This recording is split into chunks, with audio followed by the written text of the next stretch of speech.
നമുക്ക് കൊളസ്ട്രോൾ എങ്ങനെ പെട്ടെന്ന് കുറയ്ക്കാം എന്നുള്ള വഴിയെ സംബന്ധിച്ചാണ് നാം ചെറിയൊരു പഠനം നടത്തുന്നത്. നമ്മൾ ധാരാളം മരുന്നുകൾ കഴിച്ച് കൊളസ്ട്രോൾ മാറ്റാറുണ്ട്. പലവിധ സൈഡ് എഫക്റ്റുകളും ഉണ്ടാകാം. എന്നാൽ സൈഡ് എഫക്റ്റ് ഇല്ലാത്ത പ്രകൃതിപരമായ ഒരു എളുപ്പ വഴിയെക്കുറിച്ചാണ് ഞാൻ നിങ്ങൾക്ക് പരിചയപ്പെടുത്തുന്നത്. ഇത് കണ്ടല്ലോ, ഒരു സാധാരണ ചിരട്ടയാണ്. ഈ ചിരട്ടയെ നമ്മൾ കുറച്ച് സമയം വെള്ളത്തിലേക്ക് ഇടുന്നു. വെള്ളത്തിലിട്ട് അത് ഒരു 5 മിനിറ്റ് 10 മിനിറ്റ് കിടക്കുമ്പോൾ അത് കോരും. കോർന്നതിന് ശേഷം നമ്മൾ അതിനെ നല്ലതുപോലെ വൃത്തിയാക്കുന്നു.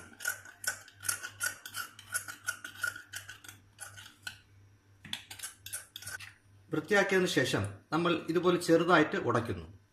ചെറുതായിട്ട് ഉടച്ച് അതിനുശേഷം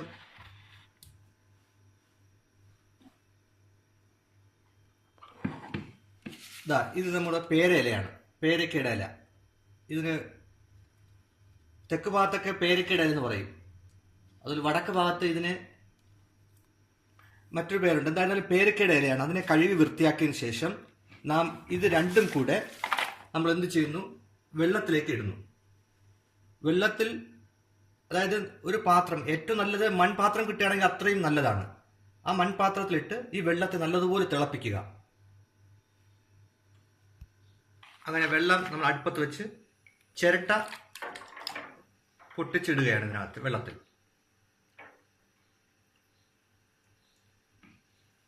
ശേഷം പേരക്കയുടെ ഇലയാണ് ഇടുന്നത്.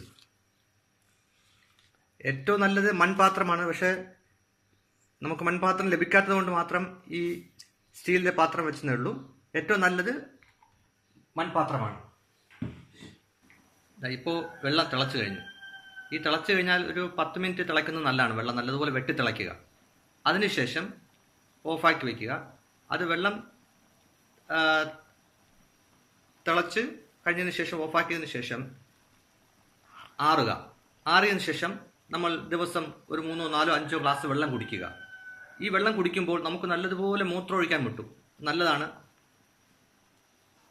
പണ്ട് കാലത്ത് നമുക്കറിയാമല്ലോ, നമ്മുടെ വീടുകളിലെല്ലാം പാചകത്തിന് വേണ്ടി ഈ തവി, ചിരട്ട കൊണ്ടുള്ള തവിയാണ് നമ്മൾ ഉപയോഗിച്ചുകൊണ്ടിരുന്നത്. കറി കോരാനും ചോറ് കോരാനും ഒക്കെ. അന്ന് നമുക്ക് ഇത്തരത്തിലുള്ള അസുഖങ്ങളൊന്നും ഇല്ലായിരുന്നു. ഇപ്പോഴാണല്ലോ നമ്മൾ പുതിയ പുതിയ സ്പൂണൊക്കെ ഉപയോഗിച്ചു ഇല്ലാത്ത രോഗങ്ങളൊക്കെ ഉണ്ടാകുന്നത്. അതുകൊണ്ട് ഏറ്റവും നല്ലതാണ് ഈ ഉപയോഗം. സ്വന്തം അനുഭവസ്ഥനാണ് ഞാൻ. കാരണം എനിക്ക് ഫസ്റ്റ് ചെക്ക് ചെയ്തപ്പോൾ ഏകദേശം 400